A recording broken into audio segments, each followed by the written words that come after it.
August মাসে শ্রাবণ মাসের শেষ সোমবার শিবলিঙ্গ থেকে নীরবে নিয়ে আসুন এই একটি জিনিস। এটি সাধারণ কোনো তথ্য নয়, এটি এমন এক রহস্য যেটা কেবলমাত্র কয়েকজন সাধুদেরই জানা থাকে।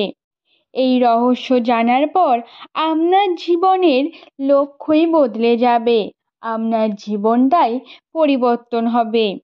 সেই বস্তু যা শ্রাবণ মাসের শেষ সোমবারে শিবলিঙ্গ থেকে তুলে নিয়ে এলে দরিদ্র মানুষও ধনী হয়ে যায়, ঋণে ডুবে থাকা ব্যক্তি মুক্ত পায়, সন্তান, চাকরি, নানা রকমের বড় বড় সমস্যা থেকে মুক্ত হওয়া যায়। অনেকেই এটি প্রয়োগ করে দেখেছেন এবং তাদের জীবনে আশ্চর্য পরিবর্তন ঘটেছে।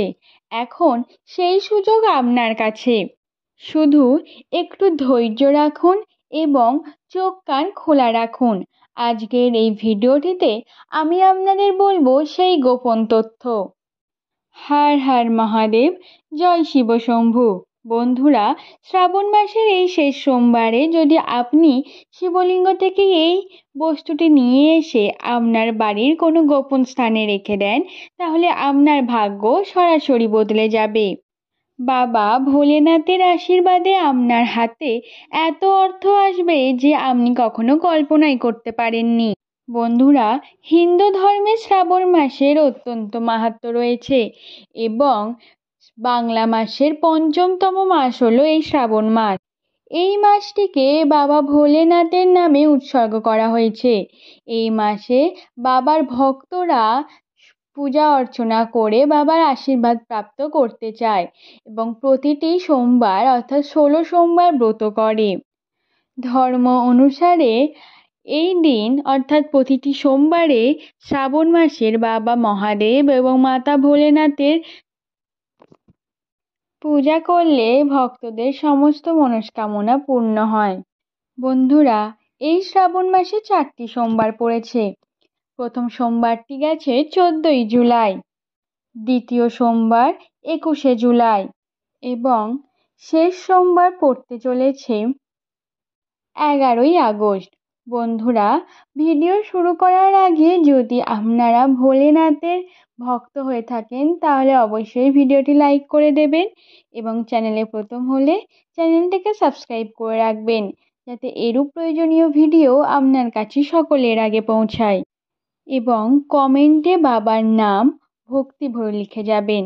আজকের এই ভিডিওটিতে আমি আপনাদের জানাবো যে এই সম্পূর্ণ শ্রাবণ মাসের এই লাস্ট সোমবারে আপনি শিবলিঙ্গতে গিয়ে কি কি অর্পণ করবেন এবং সেখান থেকে কি এমন বস্তু যেটিকে তুলে এনে গৃহে রাখলে আপনার হাতে প্রচুর পরিমাণে অর্থ আসবে।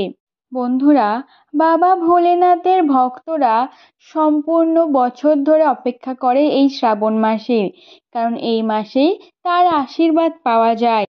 মানা হয়ে থাকে বাবা মহাদেব যদি কোনো ভক্তকে আশীর্বাদ করেন তাহলে স্বয়ং যমদূতও তার কোনো রকম কোনো ক্ষতি করতে পারে না, তার জীবনে কোনো রকম কোনো কষ্ট আসে না। তাই আজকের এই ভিডিওটিতে আমি আপনাদের জানাবো আগামী সোমবার আপনারা ভগবান শিবকে কিভাবে খুশি করবেন, শিবলিঙ্গতে কি কি অর্পণ করবেন, তার পূজা কিভাবে করবেন। বন্ধুরা, একটা কথা মনে রাখবেন, আপনি যদি অত্যন্ত কষ্টে থাকেন, হতে পারে সেটা চাকরি নিয়ে, হতে পারে সেটা সাংসারিক সমস্যা নিয়ে, হতে পারে কোনো প্রেমের সম্পর্ক নিয়ে, এই যে কোনো সমস্যায় আপনার মনকে যদি খারাপ করে, আপনি যদি কষ্ট পান এবং সেই কষ্ট যদি আপনি ভগবান শিবকে জানান এবং তার সঠিকভাবে পূজা অর্চনা করেন, তাহলে কিন্তু আপনার এই ছোট ছোট কষ্টগুলো মন থেকে চলে যাবে। ধরুন আপনার কোনো দোষ রয়েছে, যেমন গ্রহ দোষ, বাস্তু দোষ, শনি দোষ, নানা রকমের, কিন্তু এই দোষ কাটাতে যদি আপনি ভক্তি ভরে বাবা মহাদেবের পূজা করেন তাহলে কিন্তু আপনি সেগুলি থেকে মুক্ত পেতে পারেন। ভগবান শিবকে যদি ধৈর্য ভরে ভক্তি ভরে পূজা করা যায় তাহলে সমস্ত মনস্কামনা পূর্ণ হয়। ভগবান শিব অত্যন্ত ভোলা, তাই সামান্য কিছু করলেই তিনি প্রসন্ন হয়ে যান। তাই আগামী সোমবার বেশ কিছু তথ্য রয়েছে যেগুলি আপনাদের জানা উচিত। কিন্তু সমস্ত কর্মই আপনাদের শিবলিঙ্গে করতে হবে মন্দিরে গিয়ে। তাই আপনাদের যে কোনো মন্দিরে যেতে হবে শিবের। অনেকেই বলেন যে আমার বাড়িতেও তো শিবলিঙ্গ রয়েছে, কিন্তু আপনাদের পূজা করার জন্য মন্দিরেই যেতে হবে। গৃহের শিবলিঙ্গ আর মন্দিরের শিবলিঙ্গের মধ্যে অনেক পার্থক্য রয়েছে। মন্দিরে যে শিবলিঙ্গ থাকে তার পজিটিভিটি এবং শক্তি অনেক বেশি আমাদের গৃহে থাকা শিবলিঙ্গের থেকে। তাই ওই শিবলিঙ্গ সামনে সামান্য পুজো করলেও সঙ্গে সঙ্গে ফল পাওয়া যায় এবং আশীর্বাদ পাওয়া যায়। তাই আজ যা যা বলা হচ্ছে সেগুলি আপনাকে মন্দিরে গিয়েই করতে হবে। আগামী সোমবার আপনার পুজো করার সময় মন্দিরে কী নিয়ে যেতে হবে সেগুলি লিখে রাখুন, কারণ কিছু ভুল হয়ে গেলে আপনার পূজা কিন্তু অসম্পূর্ণ থেকে যাবে এবং মহাদেবের আশীর্বাদ থেকে আপনি বঞ্চিত হতে পারেন। প্রথম সামগ্রীটি হলো জল, যা আপনাকে বাড়ি থেকে নিয়ে যেতে হবে। এখন অনেকের মনেই প্রশ্ন জাগে যে মন্দিরের কাছেও তো জল পাওয়া যায়, সেটি কি ব্যবহার করা যাবে না? একদমই যাবে না, কারণ মন্দিরের জল আপনি তখনই ব্যবহার করবেন যখন আপনার কাছে বিকল্প কোনো অপশন নেই, কিন্তু বাড়ি থেকে জল নিয়ে যাওয়াই শ্রেষ্ঠ। বাড়ি থেকে আপনি জল নিয়ে যাবেন, কারণ সেই জল যখন আপনি ভক্তি ভরে বাবার মাথায় অর্পণ করবেন, সঙ্গে সঙ্গে আপনি যখন আপনার মনের প্রতিটি কথা বাবা মহাদেবকে বলবেন, সেই জলের মাধ্যমে বাবা মহাদেবের কাছে আপনার বার্তা চলে যাবে এবং আপনার পুজোতে বাবা মহাদেব খুশি হলে, সন্তুষ্ট হলে আপনার দুঃখ কষ্ট সেই মুহূর্তেই নিবারণ হবে। তবে যে জল আপনি বাড়ি থেকে নিয়ে যাচ্ছেন সেই জলে কিছুটা গঙ্গা জল মিশিয়ে নেবেন, কারণ গঙ্গা জল ছাড়া শিবের পূজা অসম্পূর্ণ।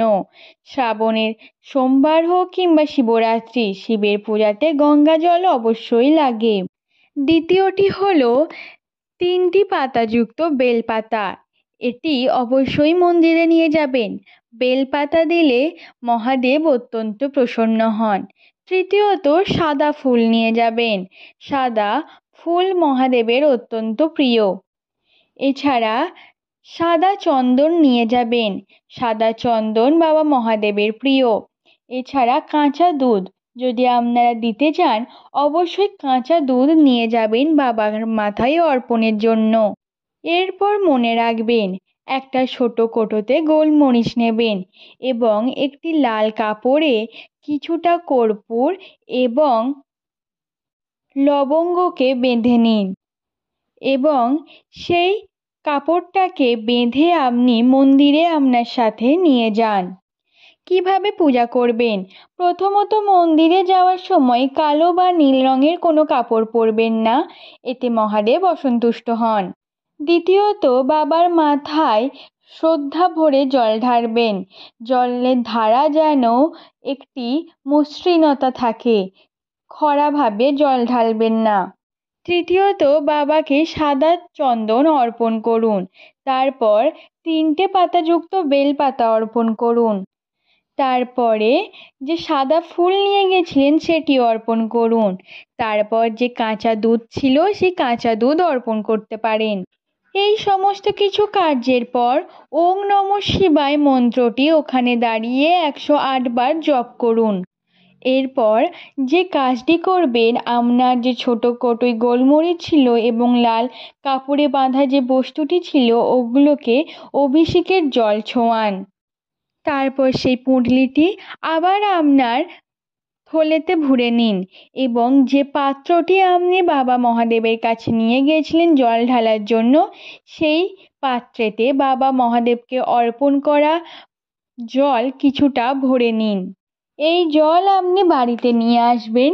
এই জল হবে পবিত্র জল, যা আপনার অর্থকে আপনার বাড়িতে টেনে নিয়ে আসবে। এইভাবে পূজা করলে মানা হয় বাবা মহাদেব অত্যন্ত প্রসন্ন এবং সন্তুষ্ট হন। শিবলিঙ্গতে অর্পণ করার জন্য যতটা পরিমাণ জল আপনি নিয়ে গেছিলেন পুরোটাই অর্পণ করতে হবে, বাড়িতে ফেরত আনা যায় না। এবং অর্পণ করার পর ফোঁটা হিসাবে যে জল শিবলিঙ্গ থেকে পড়ছিল সেই জল আপনি কিছুটা বাড়িতে সংগ্রহ করে আনবেন। আপনি এখন ভাবতেই পারেন যে অনেক জল তো শিবলিঙ্গতে পড়ে, তাহলে এর কি কোনো গুণাগুণ বা পবিত্রতা রয়েছে? অবশ্যই রয়েছে। শিবলিঙ্গতে জল অর্পণ করা মানে হলো সেই জল অমৃতের সমান। বাড়িতে নিয়ে আসা সেই শিবলিঙ্গের জলকে বাড়ির সকলের মাথায় একটু করে ছিটিয়ে দিন। দ্বিতীয়ত, বাড়ির প্রতিটি কোণে সেই জল ছিটিয়ে দিন। তৃতীয়ত, বাড়ির সদর দরজার সামনে সেই জল ছিটিয়ে দিন। এর ফলে কোনো নেগেটিভ শক্তি আপনার বাড়িতে প্রবেশ করতে পারবে না। কেউ যদি আপনার বাড়িতে কোনোরূপ কোনো কালো জাদু করে থাকে সেটাও শেষ হয়ে যাবে। আপনার গৃহে সর্বদা শুভ শক্তি বিরাজ করবে। এরপর আপনি যে লাল কাপড়ে বাঁধা বস্তুটি বাড়ি নিয়ে এলেন সেটিকে আপনার ঠাকুর ঘরে রেখে দিন। এরপর যখন আপনি কোনো শুভ কাজে বেরোবেন, সেটা ব্যবসার কোনো কাজে হোক কিংবা চাকরির ইন্টারভিউ, সেই পাত্রতে থাকা লবঙ্গ আপনি নিয়ে আসবেন এবং সদর দরজার সামনে রেখে সেটাকে পায়ে করে ভেঙে বেরোবেন। এর ফলে আপনার পথে থাকা সমস্ত বাধা বাবা মহাদেবের আশীর্বাদে দূর হয়ে যাবে এবং আপনি আপনার সমস্ত কাজে সফল হবেন। বন্ধুরা, আজকের ভিডিওটি এই পর্যন্তই। আবার দেখা হবে নতুন কোনো ভিডিও নিয়ে।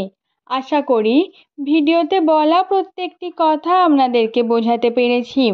যদি আপনারা এই উপায় করতে পারেন অবশ্যই আপনার লাভ হবে। ভালো থাকবেন। আবার দেখা হবে নতুন কোনো ভিডিও নিয়ে। নমস্কার বন্ধুরা।